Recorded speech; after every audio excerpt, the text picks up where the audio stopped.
But let me tell you something about this type of doc, because this is what it is pretty much. It's a docu series.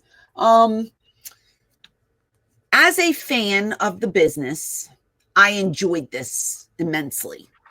I love seeing the inner workings of a company. I love knowing what's going on behind the scenes. I like seeing talent interact with each other. It was very, very interesting to watch.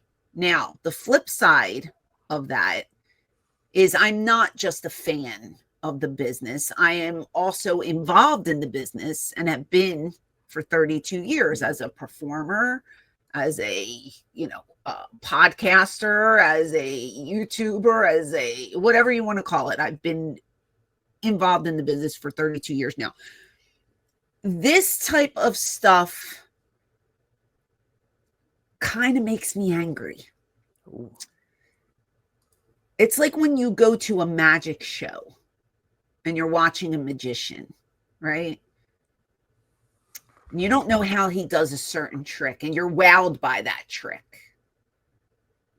It's like, if I knew how he did the trick, I wouldn't be so intrigued and I wouldn't want to watch it. So kind of, watching this is kind of the same deal. You kind of see behind the scenes and you're not supposed to really see behind the scenes, and kayfabe's going out the window, and somebody will argue with me and say, well, kayfabe's been dead for years. But like when you come from that old school mentality of trying to keep the business sacred, so to speak, and secrets behind closed doors, and then you get docs like this. I mean, it kind of all started with Beyond the Mat. And when we had Barry on the show, Barry Blaustein, who was the director, producer, whatever title he had, one of the main guys who ran that doc, I brought that up to him. And I was like, the boys were just hot because this is something sacred. And this is something that we tried to keep kayfabe for the longest time. The heels hung out with the heels, the baby faces hung out with the baby faces. They don't do that anymore. But back when we were on top, you didn't have the internet and you didn't have the social networking that you do these days. And you didn't have me versus you. And then after the show, we take a selfie together holding a beer, and then we put it online and say, what a great match we had tonight. Because you know why? In 2025, we're all smart marks. We all know the inner dealings of the business. We all know that you and I are friends and not really enemies.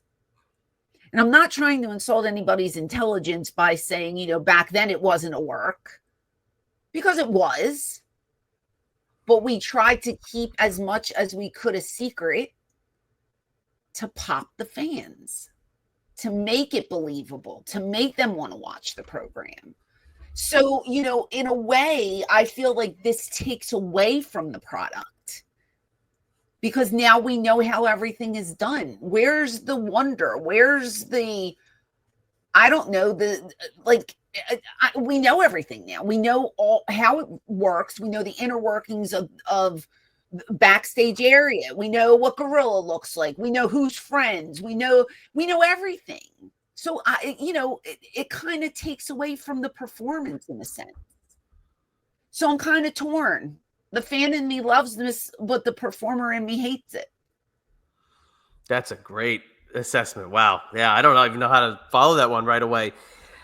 Beyond the Mat is what made me want to pursue not even just wrestling as a somewhat career, but also television production, because I got to see what the WWF production looked like.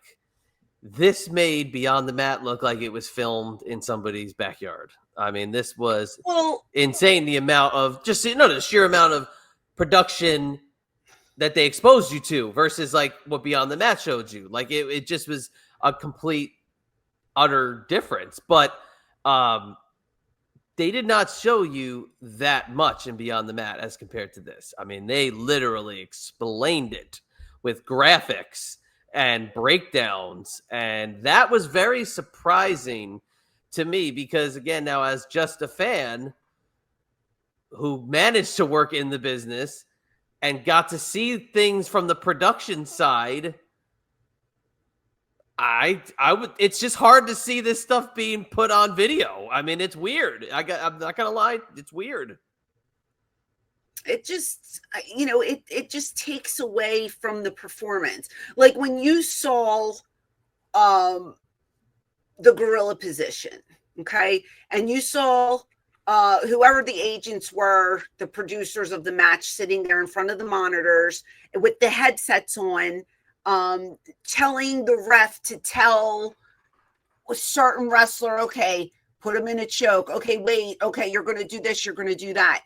If you didn't know this was happening, you would think the two people that are working in the ring are just calling everything on their own. Right. And how brilliant it is because they're orchestrating this beautiful dance and it's just the two of them. But here you also have the referee involved. You have the agents involved. God knows who else is telling the agents what to tell them in that headpiece. It's just a lot of information that's being shown to the world that I think didn't need to be shown. It takes away from the performance, in my opinion. And as much as I love to see that kind of stuff, I think it kind of hurts the business in a sense. Yeah. It's just the way you look at things, and like I said, as a performer, I wasn't a fan of this, but as just a wrestling fan on the outside looking in, I love that kind of stuff, and I don't know how much of this was a work and how much of it was a shoot. Bingo. That's another thing, Bingo. You're hearing certain things were orchestrated for this television show. One of the examples that I heard was Charlotte Flair coming back from her return, them calling all the girls into the one room in Gorilla or wherever they were and applauding her. I was told that wasn't organic, that was like a forced thing. I don't know if it's true or not. So again, with these reality shows, just how much is real and how much is scripted, we don't know. Yeah. But I think it just opens the door too wide for the average fan because now everybody's smart. Right. Everybody thinks they know what's going on. It's too much.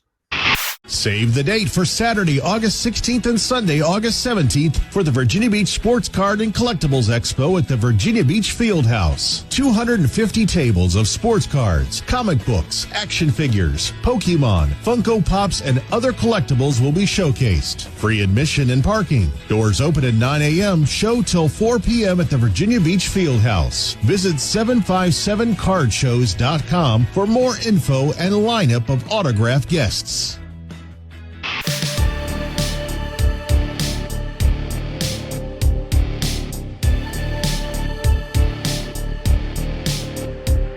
Hey there, it is the Queen of Extreme, Francine from ECW. Do you want to see more of me? Click over here to watch another video.